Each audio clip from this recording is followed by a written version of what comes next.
আজকে আপনাদের এমন একটা জায়গা দেখাবো যেই জায়গাটা আমার খুব পছন্দের, কারণ ওইখানে মাটির বিভিন্ন জিনিসপত্র পাওয়া যায়। প্রথমেই সাভার নবীনগর চলে যাচ্ছিলাম, আর জায়গাটা হলো মৃৎ ও কুটির শিল্প বাজার। আপনারা যারা সাভার এর নবীনগর বা তার আশেপাশে থাকেন তারা অনেকেই হয়তো এই জায়গাটায় গিয়েছেন। এই জায়গাটায় সব কিছুই পাওয়া যায়, মেনি কাইন্ডস অফ বৈশাখী মেলার মতো। আর এই বাজারটা সব সময়ই থাকে। আমি এইখানে প্রায় গিয়ে থাকি, আর গেলেই কিছু না কিছু কিনে নিয়ে আসি। আজকে আমি গিয়েছিলাম কিছু আর্টিফিশিয়াল ফ্লাওয়ার্স আর লতাপাতা টাইপের কিছু গাছ কিনতে।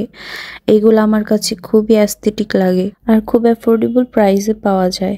এইখান থেকে আমি কিছু ছোট ছোট ফুলের টব নিয়েছিলাম, আর এই লতাটা নিয়েছিলাম।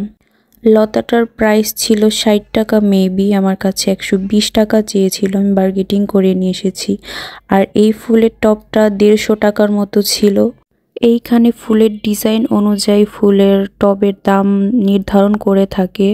আর এইখানে যে রাখা ছোট ছোট ফুলের টব ওইগুলো ছিল ৩০ টাকা করে।